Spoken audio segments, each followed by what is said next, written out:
Crafty ബ്രെയിൻ്റെ പുതിയൊരു വീഡിയോയിലേക്ക് എല്ലാ കൂട്ടുകാർക്കും സ്വാഗതം.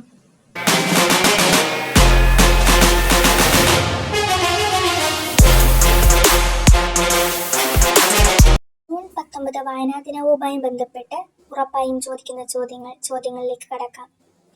ചോദ്യം 1. ആരുടെ ചരമദിനമാണ് നാം വായനാ ദിനമായി ആചരിക്കുന്നത്? ഉത്തരം PN പണിക്കർ. ജൂൺ 19 വായനാ ദിനമായി ആചരിക്കാൻ തുടങ്ങിയ വർഷം? ഉത്തരം 1996 മുതൽ. PN പണിക്കരുടെ ചിത്രം ആലേഖനം ചെയ്ത സ്റ്റാമ്പ് പുറത്തിറക്കിയ വർഷം? ഉത്തരം 2004 ജൂൺ 19. കേരളത്തിൽ ഗ്രന്ഥശാല പ്രസ്ഥാനത്തിന് തുടക്കം കുറിച്ചതാര്? ഉത്തരം PN പണിക്കർ. PN പണിക്കരുടെ മുഴുവൻ പേര്? ഉത്തരം പുതുവായിൽ നാരായണ പണിക്കർ. വായനാവാരം എന്നു മുതൽ എന്ന് വരെ? ഉത്തരം ജൂൺ 19 മുതൽ 25 വരെ. വായിച്ചു വളരുക, ചിന്തിച്ച് വിവേകം നേടുക ആരുടെ സന്ദേശമാണിത്? ഉത്തരം PN പണിക്കർ.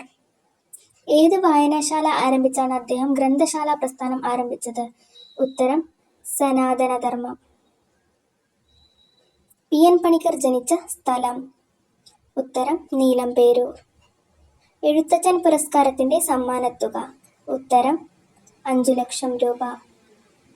ആദ്യമായിട്ടാണ് ഈ ചാനൽ കാണുന്നതെങ്കിൽ ലൈക്ക് ചെയ്യാനും സബ്സ്ക്രൈബ് ചെയ്യാനും മറക്കരുത്. കൂടെ ഓൺ ഓപ്ഷൻ എനേബിൾ ചെയ്യുക.